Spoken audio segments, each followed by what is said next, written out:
Pat, as you look at this Bills team, as we near the end of the offseason, what are your big picture thoughts? We ran a couple of surveys on the radio show on Moving the Chains, and it was unbelievable. At least we'll start with the fans. They think Buffalo's going to return to the division title.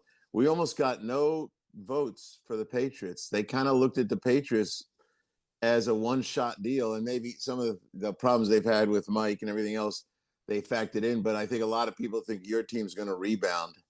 But, it's funny, Vic, because this was a year I don't ever recall, because you fire the coach in Baltimore, fire the coach in Buffalo, and say goodbye to the coach in Pittsburgh.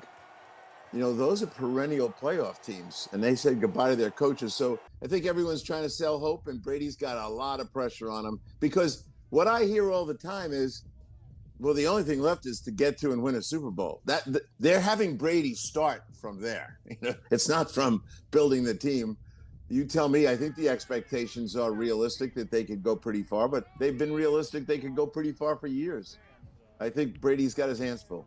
Pat, with, again, all of your dealings with the league in direct involvement with it, when you see a turnover from success to this, how does that come together? They're selling hope that we can take the next step, and we need a new coach to do it, and we're going to have new players. Now, Brandon Beane does a nice job of building up the back end of your roster. I still have some questions. I thought when Ed Oliver went down last year, you weren't a very good defense.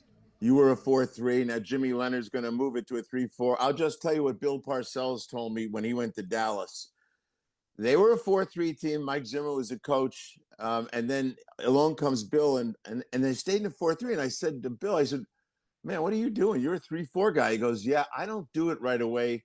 When I'm transitioning from 4-3 defenses, I don't have the right personnel. It might take me 2 years to get the right guys to do it. So I watch teams all the time that transition 4-3 to 3-4, and it is a little tricky. You're asking guys to stand up and rush the passer. Some of them have done that before. You're asking the front to be a stout. How is Ed Oliver going to play? Is he going to be able to play the 5 technique on the weak side all the time? So I think it's fun to watch. After Parcells said that to me, I keep my eye on those things. I would think that you will as well. Do all the changes, and especially those that you just talked about on the defensive side, and the fact that there is a new head coach, even though he's a familiar face with the offense, does, though, all of that put greater pressure on Josh Allen? I think Josh takes on as much pressure as a human being could. He knows most Sundays he has to win the game. And it's his style, and I would hope, and I said this to him when I talked to him last, I said, listen to me, can you promise you'll start running less? And he just had a big smile on his face. He said, I can't promise you that. And so he is who he is. He's a high-risk player, but he's physically built to do it.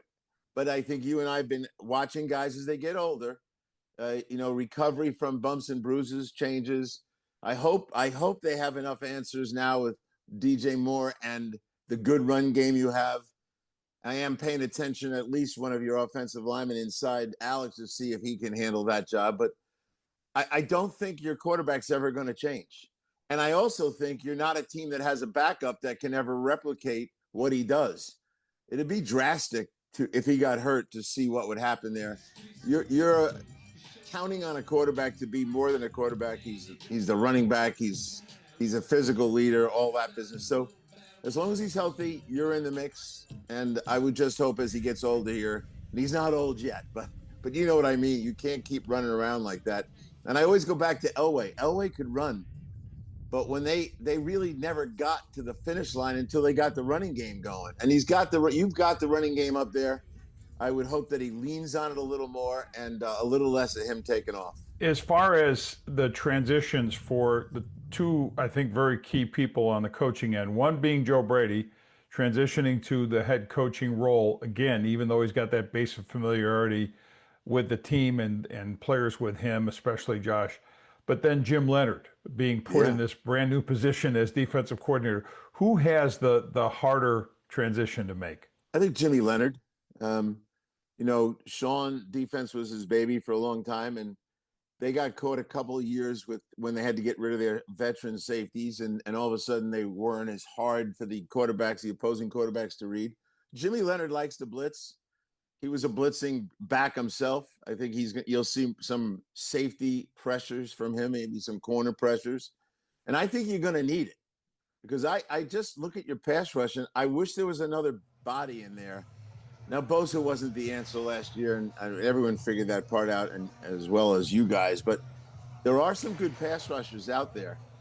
And even guys like Jadeveon Clowney, he was almost at double-digit sacks. I think he had 9 last year.